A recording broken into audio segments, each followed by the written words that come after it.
As I said a couple weeks ago, Gary doesn't need an introduction, but Gary needs an introduction. So Gary Kent is the owner of Meridian Land Consulting. He is chaired both the NSPS committee and ALTA committee for ALTA and ACSM, now NSPS standards since 1995. Gary is a past president of both ACSM and ISPLS, and from 1999 to 2006, taught boundary law, legal descriptions, property surveying, and land survey systems for Purdue University in Indianapolis. He's on his 13th or 14th year of Indiana State Board of Registration for professional surveyors and is frequently called on as an expert witness in case involving boundaries, easements, land surveying practices. Gary regularly presents on programs across the country on surveying topics and writes columns for the American Surveyor and contributes to the NSPS News and Views. Let me let a couple more in. As we just talked about, that drive from Great Falls over to Spokane, I was able to, there's a few sections of rails to trails. So obviously through Nevada, we don't have a lot of railroad issues, but as we convert these rails to trails, this is going to be an important topic, obviously. And so as always, we appreciate your time out of your busy schedule to present for us again, Gary. Thank you. My pleasure, Trent, and good afternoon or evening to everyone. I've got a lot here, and we may not even get through everything, but I picked and chose what I thought I wanted to hit on. But I thought we'd get started with just a little trivia here. So there are only 8 Class 1 railroads in the United States, and these are them. And I think I last heard that Kansas City Southern and Canadian National, I think there was a merger proposed between them. But here's the quiz for you. There are only 2 states where all 8 of these railroads operate. And the question, of course, is what states are those? And they are Illinois and Missouri. Oh, wow. They have, it says all 7 freight, but Amtrak also runs in both of those states too. So it's kind of an interesting little bit of trivia for you. That's awesome. So, why do we care about this as surveyors?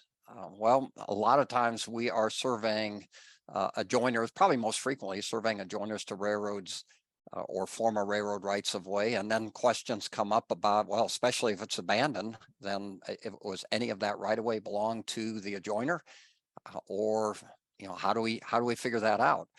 Sometimes we're actually surveying a former right of way. I've done that several times. Maybe you are involved in permitting or licenses. We have a full-blown team at Schneider, where I still am part-time. They wouldn't let me retire a few years ago, so I'm still there. But we have a full-blown team that works on one thing, and that is helping our clients, usually utility clients, get permits and licenses to cross railroad rights of way. I have easements rarely. Rarely do you see a railroad granting an easement. It's almost always a license, and even if you have a license, you're still going to need a permit. But if you're dealing with that, then you need to know, right? For crossings, license agreements. If you are dealing with railroads, there's things you have to remember, right? There are timelines, and I'll probably get to the hierarchy later, but there are timelines, and we always kind of laugh uproariously when we have a client who says, hey, we forgot to order this. We need a permit, in the next 30 days or whatever. And like that's just not going to happen. And a license is going to take longer. They often have a fee you can pay to expedite some of this stuff. And what that means is it may take only 4 months instead of 6 months. So it's just not going to happen fast. There will be fees. Sometimes the fees make utterly no sense, and they can be significant. If there are requirements, if you get involved in submitting drawings, submitting stuff for a permit or license, you have to pay attention to those requirements. Even if you don't think they apply to your situation, you're going to have to pay attention to them. And it's all about relationships and knowing the people that you're dealing with and having a good relationship with them. So ultimately, the question that we run into is what interest was acquired in a railroad? Was it a fee acquisition or was it an easement? And you would think that this would be kind of an easy thing, right? Duh, just look at the acquisition document. It's going to say warranty deed, or it's going to say grant of easement. And what you find out is what that says across the top of the document is utterly irrelevant to whether it was fee or easement. If it's ambiguous, that might be part of the evidence, but it certainly is not dispositive by any means. So what do we look at? Well, there's a railroad charter, right? What interest was a railroad allowed to acquire? That certainly can play a part. I got involved in this one time, I recall, and we finally found the charter, and the whole thing hinged because the acquisition document said that they were purchasing the right-of-way pursuant to the charter. We found the charter, and it said that the railroad could acquire their right-of-way in fee or in easement. So that was not very helpful. But they may say they can only acquire easement. Maybe they can acquire fee. Maybe they can acquire both. Right? We certainly have to look at how it was acquired and pursuant to what, and we'll talk more about that in a few minutes here. Right, there are federal laws, especially out west. Like I'm from Indiana, we've got a whole different thing going on in the east than you have, especially in the further west. But I'm going to cover stuff that we run into kind of across the board, so that those of you who may end up surveying or dealing with railroads in another state understand what the issues are, or if you move, or if you're just interested, because there is a lot of interesting stuff here. But you could acquire right away, right, by law, by a deed, a grant of easement, by condemnation, or by use, prescriptive. We'll talk more about that in a little bit. This is the form that goes around with the, or goes along with the valuation map, and these are, if you can get a clean valuation map, there is a little table on there that will identify all the acquisition parcels on that map, and it gives this information. There is also a separate landscape. That's what this came off of. I think it's Form 107. I think it's kind of an inventory for that whole section of railroad, and I just happened to cut some pieces off of here to show you. But this is the information you'll get on this Form 107, or if you've got a clean valuation map, it will also be on the val map. So there's a parcel number which corresponds to what's on the val map. They tell you how it was acquired, in this case, warranty deed, the date of the instrument, who they acquired it from, who acquired it, where it's recorded and when it was recorded, how much they paid for it, and then some comments over here on the right. So this one, at least the railroad's claiming that they have a fee interest based on a warranty deed.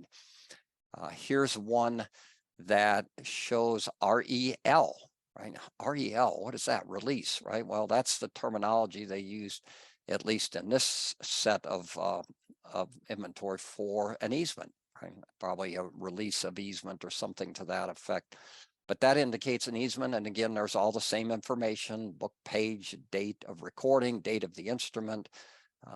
And then this one, and the comment over here on the right, that it also includes another parcel that's on that same map. Here is one that is not that uncommon, at least in our area: no paper found. Used but not owned. What in the heck does that mean? I think that means they are probably claiming a prescriptive easement and acknowledging that they do not have a fee interest. This is not that uncommon, at least in my area, that you will find that the railroad actually has no acquisition document. Another one, no document found, right? But then they say held by adverse possession under claim of title. Railroad company has been in possession more than 30 years.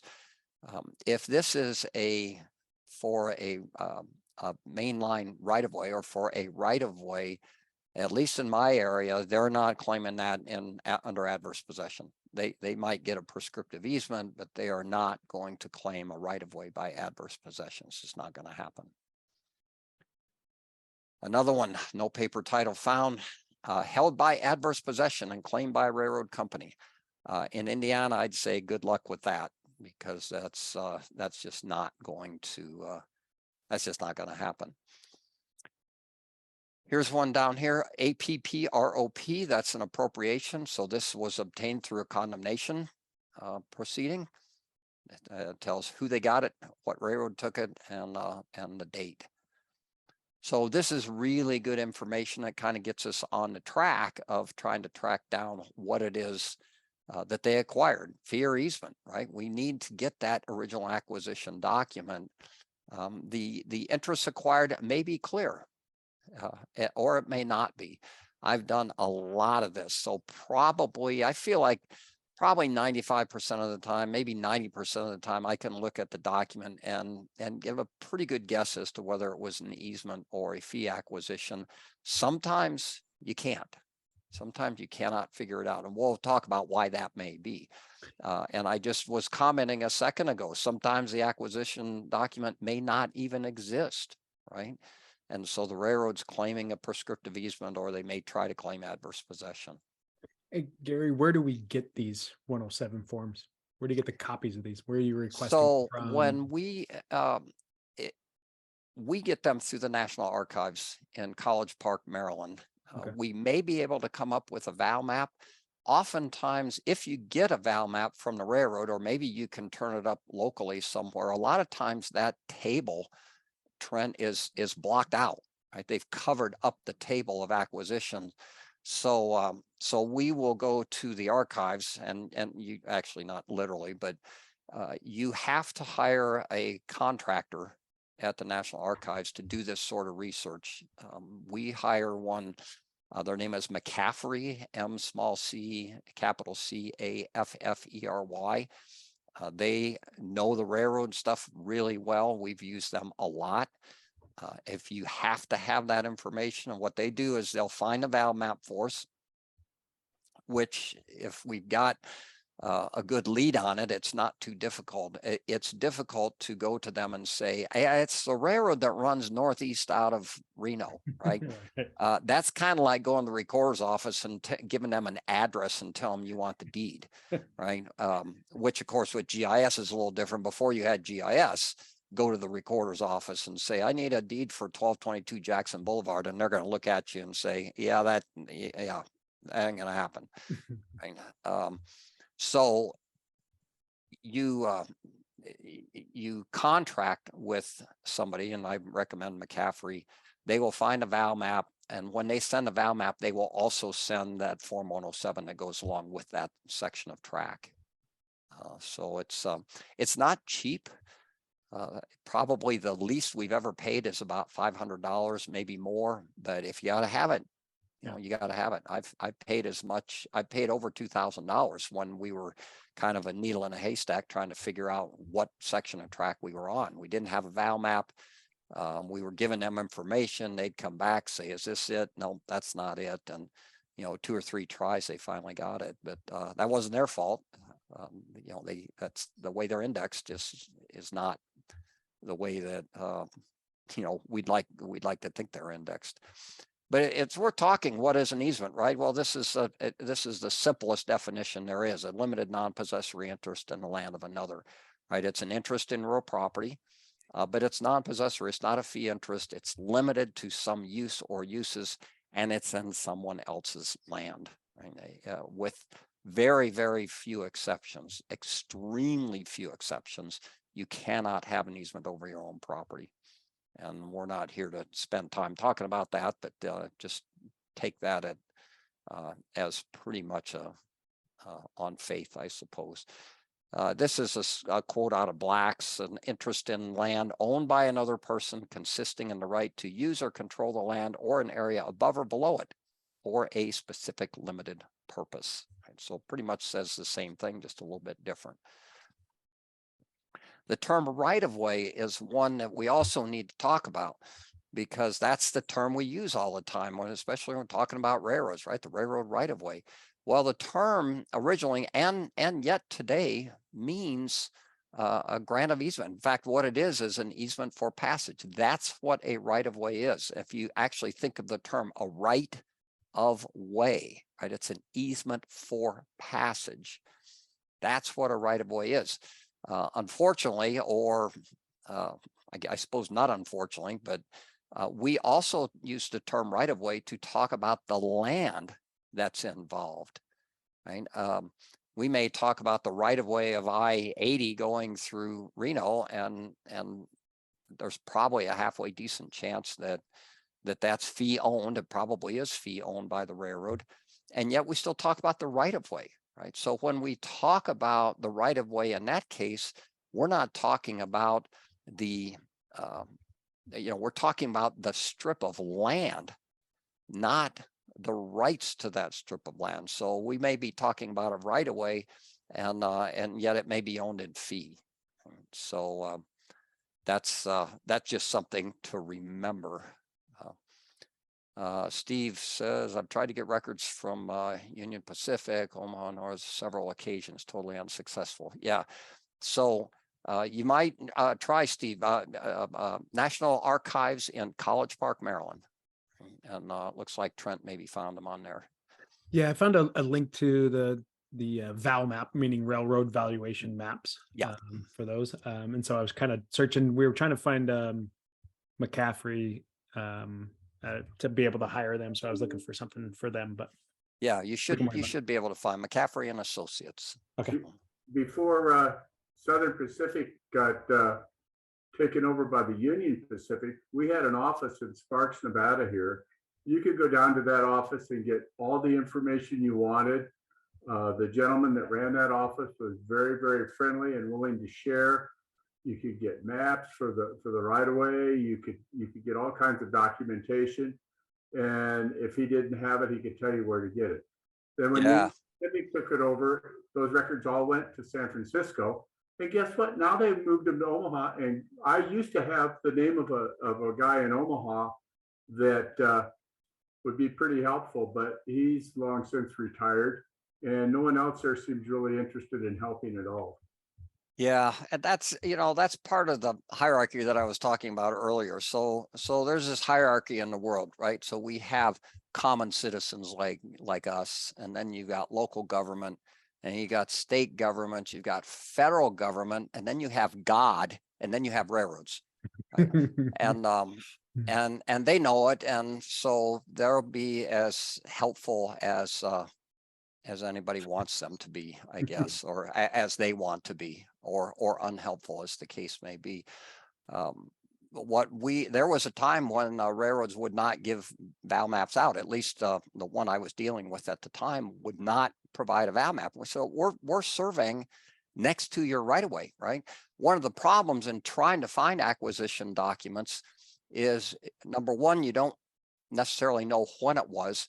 Number two, good luck figuring out what railroad that was at the time, because I can guarantee you it wasn't the Union Pacific, it was the whatever, St. Louis and Vandalia Railroad Company or whatever. And so it can be really difficult to just chase down through the books trying to find those. And they wouldn't provide them at the time. So on a side note, if you were a history buff, I would definitely say you would want to work for McCaffrey. Holy moly, that's their whole business model is historical research and all that kind of stuff. Oh my gosh, yeah. I posted that in the chat. It's pretty cool, yeah. Nevada DOT has a whole wall of rolled up val sheets for Nevada. It's being scanned. Being scanned right now. That's awesome. Nice. Good for those in Nevada. Good info, Steve. Thanks. So here we go, out of American jurisprudence. A right-of-way is an easement, and is usually the term used to describe the easement itself or the strip of land which is occupied for the easement. And this is actually should have taken that, see page 12. This is out of a Montana case. There's considerable conflict in the cases as to the construction of deeds purporting to convey land where there is also reference to a right-of-way. And they say some of the conflict may arise by virtue of the twofold meaning of the term right of way as referring both to land and to a right of passage. So if you take nothing else out of here tonight, keep in mind this difference in the use of that term. Because when somebody says to me, oh, we own that right of way, I always want to say, well, let's sit down and talk about that. Are you telling me you own the strip of land, or are you telling me you own the easement rights? Because that's two entirely different things. So it's very important to recognize that. So there's a whole a bunch of history out there in some cases. This Brandt case that I talked about that we're really probably maybe going to touch on for a second. But this is a case, Union Pacific versus Santa Fe Pacific Pipelines, and I think this goes to about 2004, maybe 14. But I'm going to briefly go through. I have a bunch of slides on this, but it's really, really interesting reading on some of these. So they give it's a whole history lesson, right? America's spreading west, and we expanded all the way out to California and Oregon, and you know, we needed access to those areas. Country didn't have much money, but it had a lot of land. Starting around 1850, Congress started subsidizing railroad construction. Construction railroads was the singular most important economic development project that had been undertaken to that time, and you know, it probably still ranks in one of the top 2 or 3 in the United States, right? So they gave lavish grants from the public domain. This is all quoting out of that case here. 1862, there were starting then, and there was a whole series of acts that not only granted right of way, but granted, you know, chunks and sections of land through the several states out there in order that they could sell that land and pay for constructing the railroads. Some of the land was transferred to the railroads as their own property to sell and finance. Other parts were granted as right of way over the surface upon which to build tracks and related structures.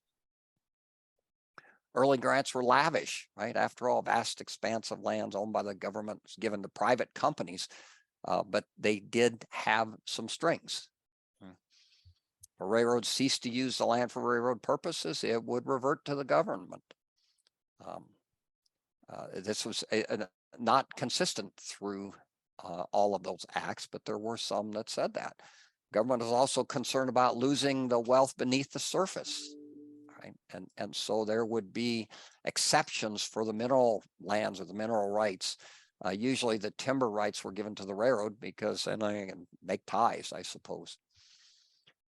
Pacific Railroad Act of 1862 provided in land grants to the railroad, the government retained rights to mineral lands with the exception of coal and iron, which were, of course, part of what they needed for construction.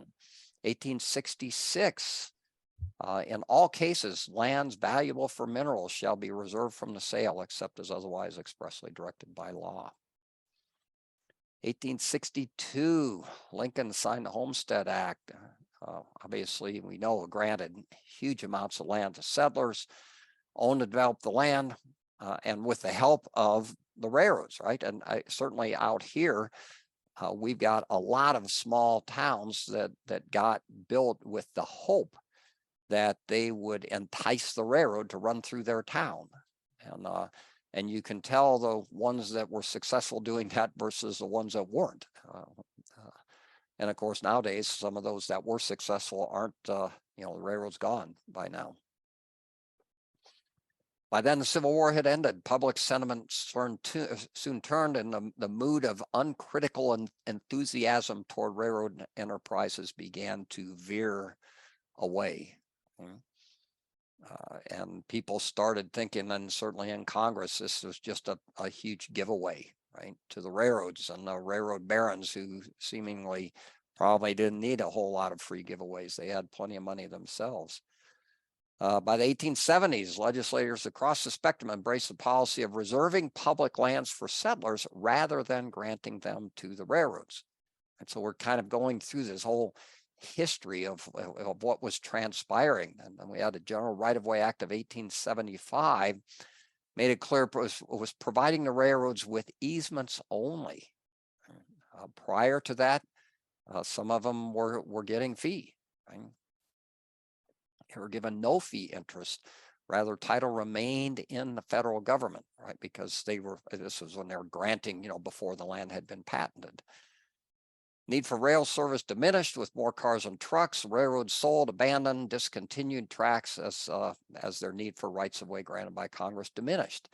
Then you started having litigation over who had, when they abandoned, what happened to the right of way. Right? Congress enacted laws governing the disposition of abandoned or forfeited railroad rights of way, provided that any transfer be subject to and contain reservations in favor of the United States for the minerals. Pipelines appeared. And Congress passed laws governing subsurface oil and pipelines through the federal lands, getting more rental money. Consistent with practice of retaining in value, that passed a law providing government could grant leases for oil and gas in or under lands embraced in railroad or other rights of way acquired under any law of the United States, whether the same be base, fee, or mere easement. So by now, you can probably gather you've got this what they say, hodgepodge patchwork. Some railroads were easements, some were fees, some were both. So we've got here in Indiana, you check a railroad right of way and there may be 2 deeds that were fee, 7 in a row that were easement, another fee, another easement, a bunch more easements. It's a complete patchwork. And part of that had to do with the laws that were in effect at the time. As one might imagine, disputes over the rights of railroads, landowners, and the government arose, resulting in numerous federal and state lawsuits and appellate decisions, as well as several landmark cases from the U.S. Supreme Court. Many of the cases dealt with the subsurface rights, right? And many dealt simply with the ownership rights.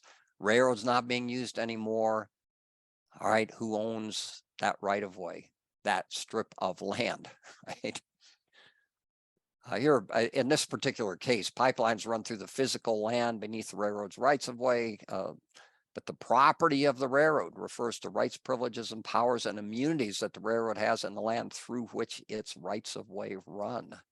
Question is whether, as of 2004, which must have been the date of this case, railroad had enough sticks in its bundle to allow it to collect rent on the easements running under its rights of way. So this is ultimately a big issue. I've been involved in a couple of cases here in Indiana with clients that are addressing this very issue. If the railroad only had an easement, can they collect license fees or collect rent? Can they grant easements to other people when all they had was an easement to run a railroad? Right? And this is the sticks, right? We talk about the bundle of rights. When you buy fee simple absolute, you have this bundle of rights, or they call it the bundle of sticks, and each stick represents a right. And if we throw away policing powers, what can you do when you own fee simple absolute? Well, gosh, you can divide the property in half. You can plat it into 1,000 pieces. You can lease it. You can rent it. You can build on it. You can sell easements to the water company, the gas company, the electric company. You can sell avigation rights. You can sell subsurface rights. You can split off the minerals and you can lease them. You can create a mineral estate. There's practically an infinite number of things you can do. And the question ends up being, what rights did the railroad acquire if they did not have fee? They did not have a fee interest. What rights did they acquire? And were those rights enough that would allow them to charge, and this they're calling rent, but oftentimes it's collecting license fees or granting easements and wanting to somehow collect money on that? Well, that ultimately is a huge, big question. In this case, the railroad fashioned as a private rights property dispute contends it's based on private rental agreement that does not involve any matter of public interest or administration of justice. Right? The court said, yeah, we don't think so. right, is not a private matter. Why? Because it had to do with what rights did the railroad acquire in the first place, right? Not involving a right of a landowner who purchased real property in the marketplace and seeks to use it as he or she sees fit, right? This isn't a right of a landowner who bought it. This is the rights of a railroad who it was granted to in some cases, right? Public land allocated to the railroads by the federal government for a specific purpose. Construct and operate a transcontinental railroad in order to help protect the nation during civil strife, expand its frontier, grow its economy, develop its future. Right, the land provided by Congress was neither purchased by the railroads, nor was it given to them with no strings attached. Strings were attached. So the court said, we have to determine whether those strings limit the ability of the railroad to use the land as a private revenue source. You see where this was all going, right? A concept all too often overlooked in railroad litigation and as judicial opinions is that the grants of rights of way to the railroads by Congress were not merely conveyances of land from the government to the railroads so they could build and operate railroads across the continent. They were that. But there were other things, right? There were federal statutes. There were strings attached. Right? Legislative grant operates as a law as well as a transfer of the property and has such force as the intent of the legislature requires. The railroads were saying, no, you granted us this land, it's ours. And the court's like, yeah, well, it was a law. We need to read the law to see what the intent was, in fact. When Congress grants a property interest, the grant is both a grant of property and a law. And Congress is free to specify terms or elements different from those that would otherwise apply in common law or in other statutes. This fact seems to have been lost in some of the discussions of congressional railroad grants, probably mostly on the part of the railroads. Vocabulary of common law of real property is often imported into the discussion of railroad rights of way, where those rights of way have been created by federal law. And they are entirely creatures of federal statute, not common law principles. So you look at statutory provisions. And all of this discussion is really far more applicable towards the Western U.S. than in the Eastern U.S. Numerous statutes and abundant case law address the question of who owns the land underlying railroads' rights of way. Notwithstanding the railroad's argument, we should avoid the issue. This body of law must be considered and applied here in order to determine what the property of the railroad is. Right? So the railroad, as they would do, or as any attorneys would do, trying to kind of confuse the facts and no, that's not the issue here. And the court saw through that. And it's like, yeah, that is the issue here, right? We do need to talk about this issue, right? Initial enabling statutes passed by Congress have given rise to numerous ownership questions over the years. That is for sure. U.S. Supreme Court in 1979 quoted an earlier case. Solution of ownership questions involving the grants depends on the construction given to the acts making the grants. This is the federal acts. They are to receive such a construction as will carry out the intent of Congress, however difficult it might be to give full effect to the language used if the grants were by instruments of private conveyance. And we see the problems, right? And even just in the last few years, the Brandt case, which came out of Wyoming, this literally was, I lose track, it's probably 5 years ago, maybe, where the railroad, well, actually what happened was the railroad was abandoned. The railroad in that case wasn't claiming the land. The adjoining owners were claiming the underlying fee interest. They said the railroad only had an easement and so it's abandoned, so we get the land. And the federal government said, no, we granted this to them. When they abandon, it reverts back to us, federal government. In this case with Brandt, the Supreme Court said, yeah, well, a few years back, maybe 40, 50 years earlier, 30 or 40 years earlier, the government had argued exactly 180 degrees opposite. And when it came to Brandt, the court said, you know, wait a minute, 20, 30, 40 years ago, you argued just the opposite. We're not going to allow you to change your mind and start arguing the other way. Right? And so in that case, Brandt, the determination was that there were not reversionary rights in under that particular act. There may be under some other acts, but not under that particular act. Right. So I had this up here a little bit earlier. How did the railroad acquire its right of way? Well, federal statutes, right? Express grant, a deed, a warranty deed, might have been a grant of easement, might have been prescriptive rights, right? Might have been a condemnation. Right? I talked about adverse possession, at least not in my state.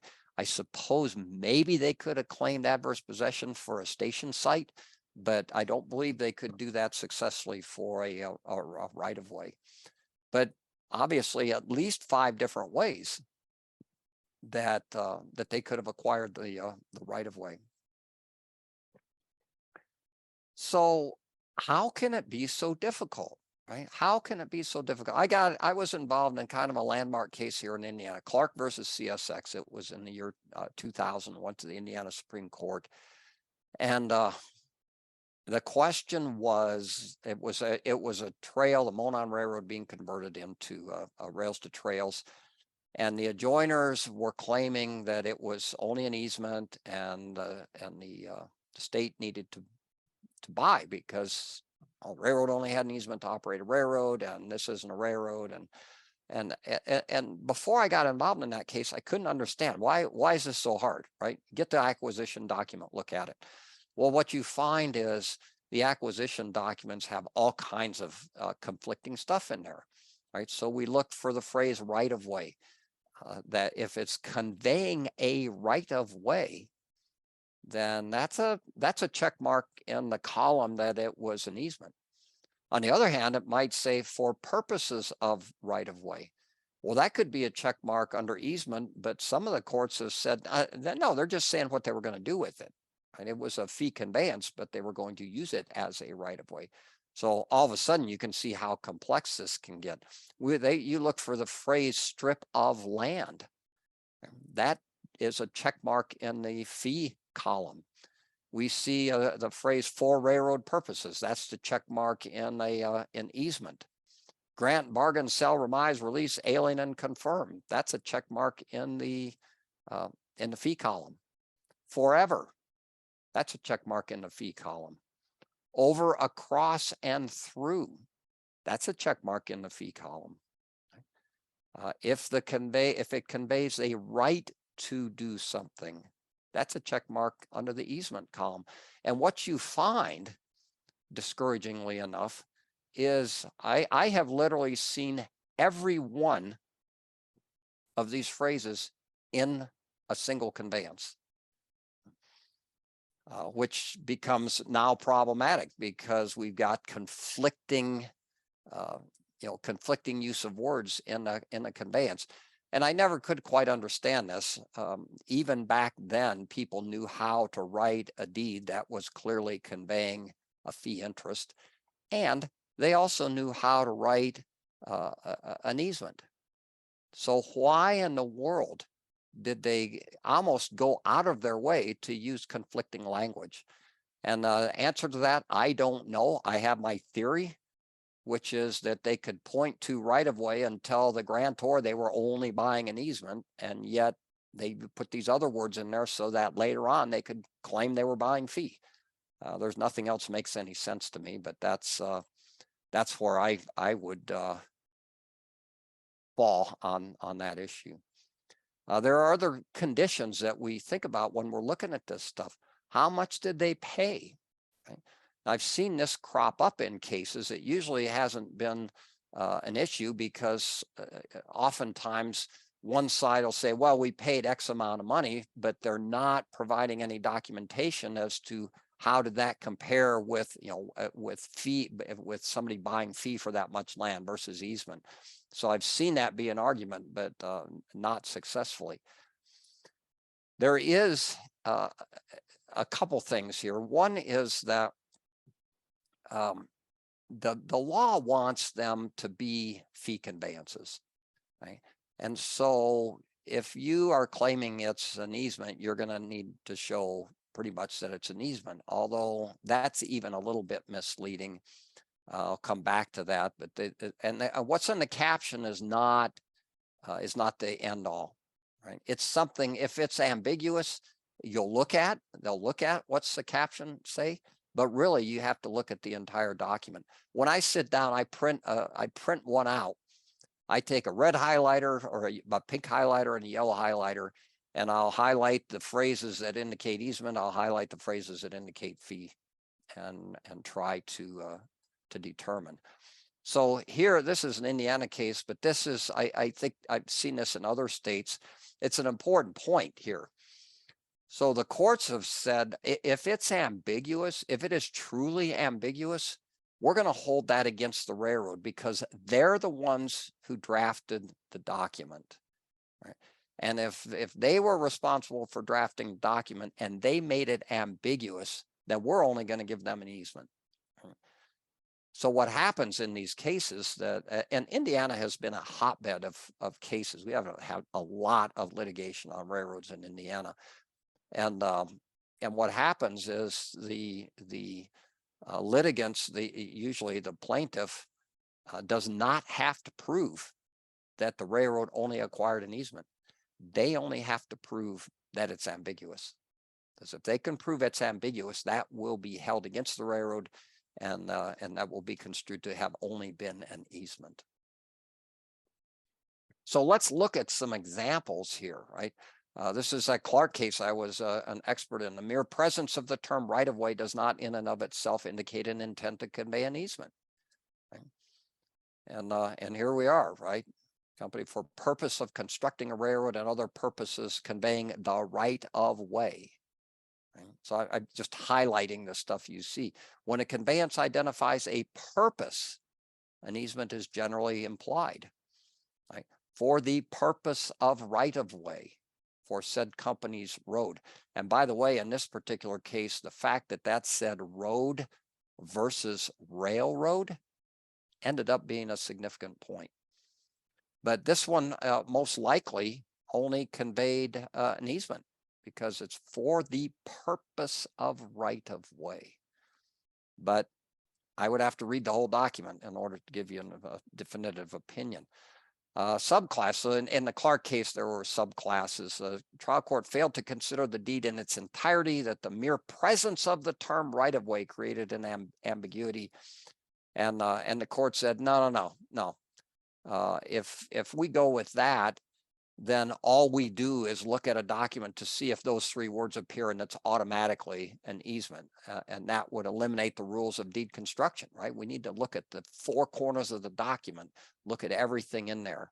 So they were rejecting that argument. Right? Terms of a contract are not ambiguous merely because controversy exists between the parties, or the deed conveys a strip of land without limiting language. The railroad has a fee simple. The limiting language would be wording that talks about for purposes of all those other things, right? So here's one, a strip of land was being conveyed. That's a checkbox in the fee column. Not necessarily, we'd have to look at the whole thing, but that's going to get highlighted as a potential fee. Court determined that this deed conveyed fee simple to the railroad. In doing so, the court relied on the absence of limiting language, including the term right-of-way and the title on the cover, warranty deed, right? So when it was ambiguous, they did look at the title. Right? Court also noted that although the word through was used in a descriptive clause, such language did not limit the conveyance to merely an easement. Oftentimes, if you see the word through, that implies an easement. Right? Here, they rejected that argument for other reasons. But if you're going through someone's property, kind of the implication is, or over, across, through, that implies easement. And here we were through and across parts of the southwest quarter. In this case, deed conveyed and warranted a strip of land, and the conveyed indicated the grant was forever. Well, that's going to be a check mark in the fee column, but I saw one actually not too long ago that said they were conveying all right, title, and interest forever to a right-of-way for railroad purposes, right? And it just makes you want to beat your head against the wall. I see forever. I'm like, okay, I'm feeling good about this. And then you read on and you see other conflicting words. This one indicated the railroad would erect a fence along a railroad corridor. And sometimes you would see where they would say they erect a fence, and if they don't maintain it, then there's a reversionary clause. A railroad specifically indicated, should the railroad fail to maintain the fence, the deed would be void. Such language creates an ambiguity over whether the grantor intended to convey the land in fee simple. So what does that mean? It means it's going to be an easement. Right? Prepared by the railroad, ambiguity is construed in favor of the grantor against the drafter. Thus, the deed conveys an easement. And here it was. Said company to make and maintain a wire or other fence on each side of the above described strip. This one, the deed conveyed language indicating grantor intended to convey the land only for so long as the railroad continues to operate. It also included language said if they didn't maintain a fence, it would be void. Language creates an ambiguity. Construed against them. So here it is. In the event of the final abandonment of said premises for railroad purposes, the same to revert to the grantor, his heirs or assigns. Right? Well, what do you got? You would either have an easement or perhaps a deed with conditions, a determinable conveyance. This was raised. The grant was made after surveying and construction had begun, right? Why would that be an issue? Well, that is an issue because it's basically they're acquiring it under threat of condemnation, right? Because they're already constructing. If you won't sell to me, by golly, I'll just condemn you, right? Thus argues the subclass, railroad could not receive a greater interest than it could obtain through condemnation proceedings. And in condemnation proceedings, the railroad is limited to an easement. The court, in fact, in this case, rejected that argument. But again, it's one of the check boxes, right? It's a pink or yellow highlighter. And lying south and adjoining the center line of the railroad as same as located and constructed. Here's one that they were arguing that the railroad, the grantor did not warrant to the railroad. And CSX says, well, just because it doesn't say warrant does not mean it's ambiguous, does not mean it was not a fee simple. It simply indicates the grantor was not making a warranty as to the quality of the title. And that's the court went along with that in this particular case. Despite the absence of the warrant language, the deed conveyed a strip of land. Deed is void of any languaging limiting the use, right, for purposes of that sort of thing. Therefore, it was unambiguous. Do hereby grant, release, and convey. Okay, so you can see why it can be confusing with respect to that. Yeah, I didn't mean to have this one in here. I want to jump here. So National Trail System Act originally was back, in the early 70s, maybe. And it was amended in 1983. And this is when it created this whole rails to trails concept. Furtherance of national policy to establish, to preserve established railroad rights of way for future reactivation of rail service, to protect rail transportation corridors and encourage energy efficient transportation in the case of interim use. Keep that in mind, interim use of any established railroad rights of way pursuant to donation, transfer, lease, sale, or otherwise in a manner consistent with this act, if such interim use is subject to restoration or reconstruction for railroad purposes, such interim use shall not be treated for purposes of any law or rule as an abandonment of the use of such rights for railroad purposes. Right, so that's what the Rails to Trails Act did, is it created a methodology whereby if the process was followed, a railroad could be turned into a trail, and that did not constitute abandonment of the rail right of way. So the process ends up being that the railroad would say, you know, there's no economically viable reason for us to continue to operate a railroad. So they petition the Surface Transportation Board. It used to be the Interstate Commerce Commission to vacate. Right. So typically, unless someone was interested in turning this into a trail, then the Surface Transportation Board typically would authorize the abandonment, and then the railroad would abandon. Right. The authorization of abandonment is not the abandonment. And in fact, there's a lot of litigation over what constitutes abandonment. I can tell you that removing the rails and ties is probably not enough to constitute abandonment. Sell the ballast off? Yeah, maybe you have then, but not necessarily. But this is one process. The alternative is that rather than authorizing an abandonment, a trail entity, which would be some sort of entity that was created for purposes of operating a trail, or a municipality or some local government, state government, files a notice of interim trail use with the railroad and the Surface Transportation Board, or if they're really on their toes, they're talking to the railroad ahead of time. So they file this basically telling the Surface Transportation Board, hey, we have the wherewithal, we are interested in turning this into a trail. And so assuming that all happens, and there's a period of time that has to happen, then the right of way would then be considered to have been banked. And it can be turned into a trail, but the railroads, or the right of way for future railroad use, is still in place.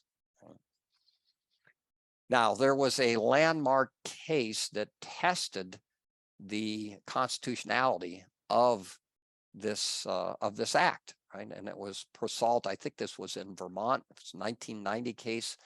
And the adjoiners were claiming two things, right? Primary issue is whether Congress violated the Fifth Amendment by precluding reversionary of state property interests, right? So the issue here was, if it was only an easement and the railroad and it got turned into a trail, it's not being used for a railroad anymore. And if the easement, the original acquisition, was an easement to operate a railroad, and is not being operated as a railroad anymore, then these people were saying then that's a taking, right? We had reversionary rights. You have kept us from our rights, and therefore that's a violation of Fifth Amendment, which says, you know, you have to be compensated. That was one issue. The other issue was that the whole thing violated the Commerce Clause of the Constitution. So Presault looked at all this, right? Fifth Amendment provides that private property shall not be taken for public use without just compensation. It does not say you can't take properties. It simply puts a condition of compensation, right? Well, we look at the statute and we saw it shall not be treated. Interim trail use shall not be treated for any purpose, any law, as an abandonment. This language gives rise to a takings question, right? Typical rails to trails case, because many railroads did not own fee, they only owned an easement. And so that was the issue here. Okay? The question presented is the constitutionality under which unused railroad rights were converted into recreational trails, notwithstanding there were perhaps reversionary rights under the state law. Okay? Well, the Supreme Court said that's not an issue here, because there is a federal law called the Tucker Act. And if you are, in this case, rails to trails, if you believe that that was only an easement and that they took your reversionary rights, then you can file a petition under the Tucker Act and get compensated. And so the Supreme Court said, so no, there is a methodology, there is a process whereby you can get compensated. So this does not violate the Fifth Amendment. Now, I do want to say, I'm going to shortcut this for a second. Some states, the issue here was an easement for railroad purposes. Some states have said, no, bicycles and baby buggies, yeah, it's transportation. Railroads are transportation, bicycles are transportation. This is not a taking. It's still a transportation use. You under our state statutes or under state common law, that was not a taking. It is a legitimate use of a railroad right of way. Other states have said no.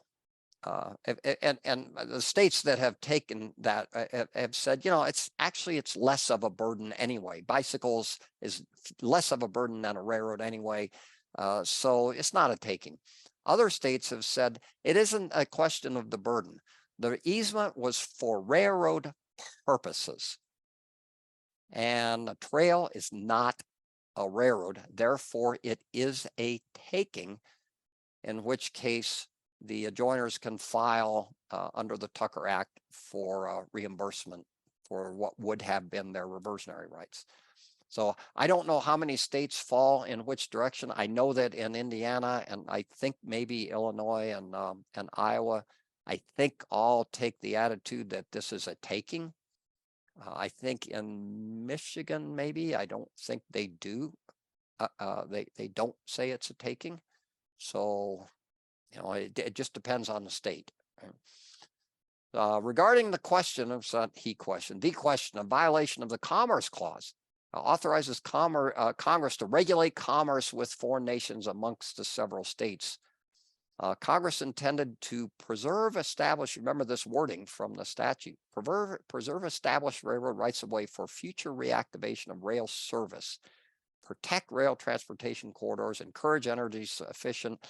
Petitioners said, well, that's smoke and mirrors, because the petitioner said it was the ICC. This is before those responsibilities were turned over to the Surface Transportation Board. They could not authorize trail use until they had a finding that the right-of-way is not necessary for present or future convenience and necessity. So the petitioners are like, it's a sham, right? It's a sham. You're saying that it's constitutional because it has this purpose of future use, but wait a minute, they have to decide there is no future use, right? So they said it's a sham. Supreme Court said, no, it's still valid because they are reasonably adapted to the goal of encouraging the development of additional recreational trails. And then Presault, the Supreme Court held the statute is constitutional, right, under the Commerce Clause and under the claim of the Fifth Amendment.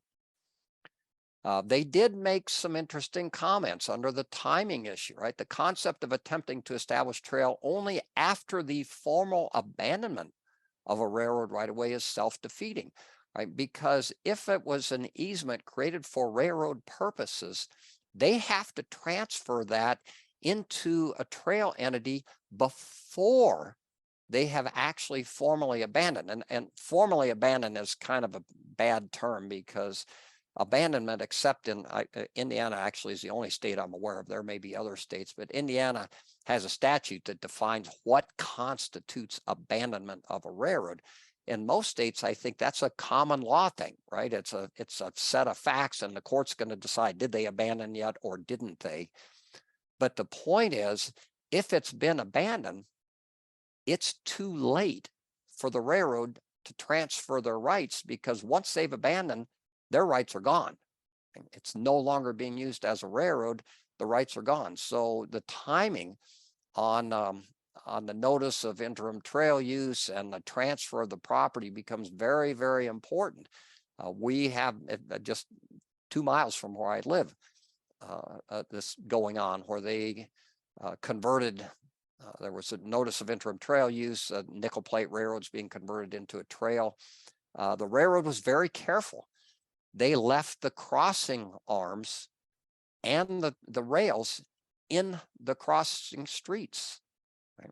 Even though they took everything else out. Why? Because under Indiana law, as long as some of that stuff's still there, that it has not been considered formally abandoned.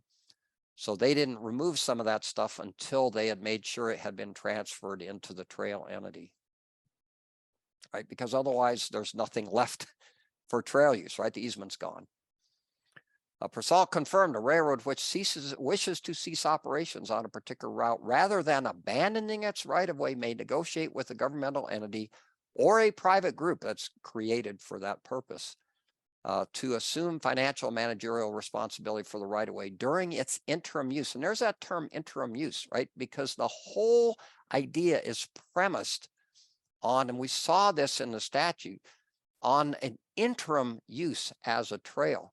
And in fact, in these conveyances into the trail entity, we saw that in the statute. It said they have to be subject to reactivation as a railroad, right? That has to be in the conveyance so that when the trail entity takes title to it, they have taken title with basically a condition subsequent that if a railroad comes along and says, hey, it is now economically viable for us to operate a railroad here, they're going to have to give up the trail. And last I knew, and this has been 6, 8, 10 years ago, this had happened in about a dozen cases in the United States where had been a railroad, had been converted to a trail, and now being converted back to a railroad. And I believe one of those cases is actually in Indiana. So that's a lot. There is a whole lot more to this, as you can imagine. I find it extremely interesting. I was managing our team on railroads at one point in time, and I'm actually an expert in a case right now that revolves around this very issue. It's a $20 million lawsuit.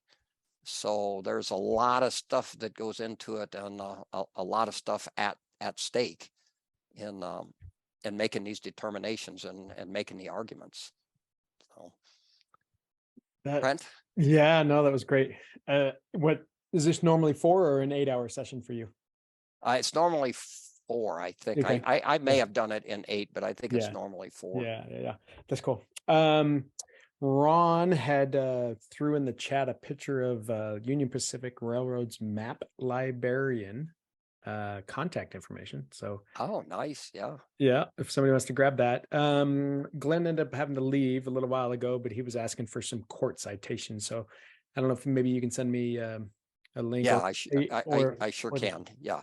Or this PowerPoint. So yep. Then I can throw it out there. What else was in there? Where was the other one? John said the rail banking. They tried to get approved for Vail, Colorado for the bike path, but that didn't work. Yeah, so Colorado might be one, and I'd be curious why it didn't work. Yeah. Because if they followed the statute, in theory it should work. They might just have had to, the owners might have had to be compensated, but that's not compensation that's paid by the trail entity. That's compensation that's paid by the federal government. So it'd be very interesting to know why that didn't work. Gotcha. Yeah, and there's some amazing trails down the freeway system between like Keystone and Vail. It's it's crazy. Jason asked, does retaining the right in fee invoke taxes? That's an interesting question. I don't know that I can definitively answer that, but I do know that the railroad, the trail is simply an interim use of a rail corridor. So, I sometimes people say, well, the railroads don't pay taxes. They do. They just don't pay the same type of property taxes that we do. But that's an interesting question. My suspicion is they still don't pay the same taxes we do, but do they have to pay the taxes that the railroad paid? I'm not sure. I'm afraid I can't answer that one, Jason. No worries. John chimed in. He's going to be at the Boise conference, so he said he could talk to you about the rail banking for Vail. Oh, great. Yeah, in hunt me Boise. up, John. Yeah, absolutely. Connie asked, can you discuss underground rights a little bit? Well, we saw that, under the federal acts, there were generally the government reserved out the mineral rights in my area here in Indiana. That was not the case. Because a lot of our railroads were created in the 1840s, even very early on.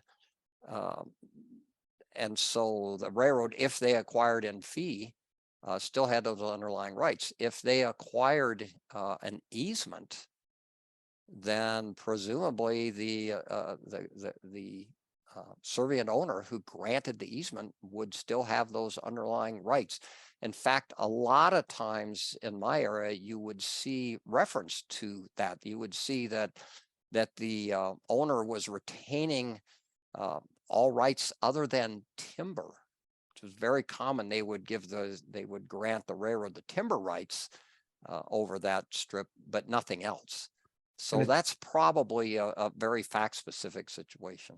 And I think she chimed in a second as well, saying relative to tunneling under the railroad. So like lateral bores, maybe for sewer, so infrastructure type stuff. Yeah. Yeah. What happens is whether it's fee or easement, the railroad has the right to require at a minimum a permit.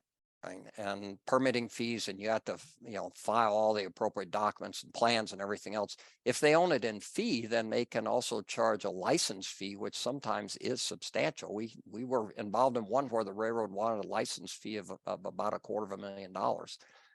We lucky for our client, we were actually able to determine that they already had a license, but that may be an issue that it varies state to state also. In fact, I don't think it's totally a settled issue even in Indiana as to whether the railroad can charge a license when they don't own the fee. So, but certainly they have the right to protect their interest. The very, very strict rules about, boring and how deep it has to be and all the protections and that stuff, as we just saw in Illinois, it's a huge, big deal. I will say, by the way, that there are wacky things, right? I mentioned the nickel plate where they're converting that to a trail. We were involved with a client who was boring underneath that rail. Now the track, the rails were gone. The ballast was still there because they were going to pave over the top for the trail. The rails were gone. The ties were gone, but it had not been abandoned yet, right? So we had a client who wanted to bore under. Our client had to pay $3,000 a day for a flagger to make sure a train didn't come flying down that gravel. And in fact, I don't think the flagger was even there, not surprisingly, but they still had to pay $3,000 a day for a flagger. Oh my goodness. So, and I can tell you, there was no getting around that, right? Oh my gosh. And George is correct. Yeah, there's considerable issues related to where the right of way is, and Charlie Tucker does a great program on some of this stuff. So, yeah. Okay. Mr. Parrish said they used old railroad maps to along a big curve to locate a 1930s PLSS monument that they were searching for. So, again, which goes back to preserving some of those rails, or at least the right of ways and that kind of stuff, because there's so much evidence based on those rails, right? Yeah, and Steve has an interesting comment there, that especially on a main line, right, that rail, those tracks going into a curve will push out. They'll migrate out just from the centrifugal force of 100 years, 150 years worth of trains going through there. So it can be an interesting exercise to try and figure out. You can't necessarily, especially in a curve, you can't necessarily just go out there and split the rails and assume you're in the center of the right of way. So a great comment, Steve. Thank you.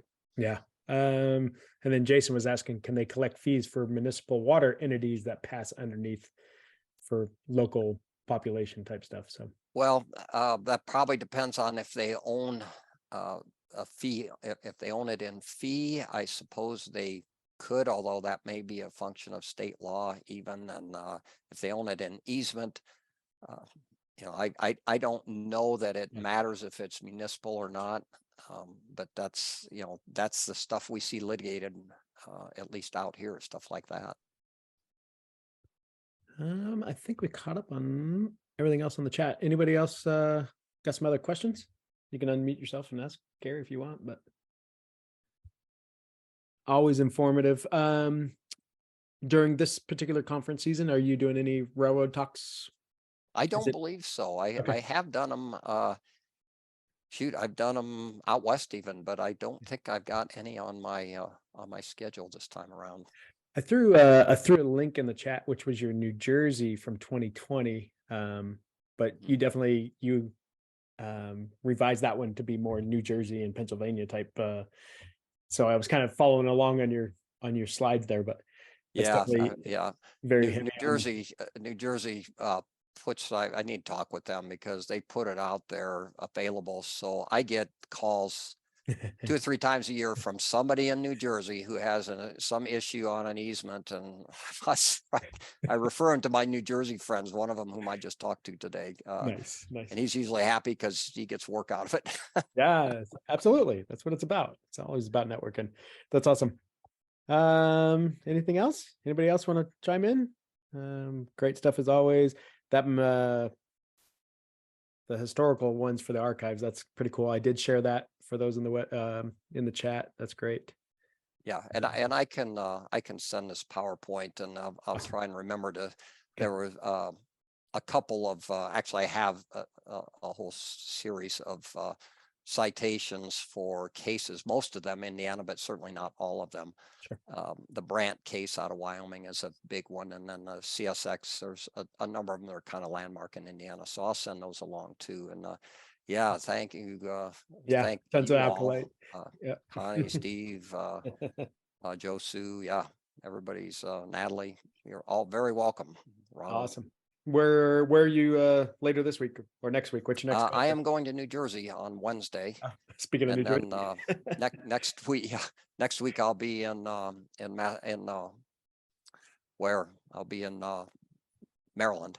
Okay. All right. And then a couple weeks later I'm in Boise, and then at some point I think later, like maybe a week, 2 weeks after that, I'm out in Reno. Yep. Yeah, ours is March 25th. So yeah, good. James was asking for a handout. I will. I'll make sure when I do a follow-up email, I'll throw them in the Dropbox that go with this link. So perfect. You'll get them in a little bit, James. So as always, I love it. I love when you come on. I appreciate your time, of course. It's my pleasure. Thanks, everybody. Take care, and hunt me up if I'm in your state. There you go. Happy President's Day. Have a good week, everybody. All. Bye, guys. Looking forward to seeing you, Gary. Bye, guys. Thanks so much. I appreciate it. Thank you. Bye, guys.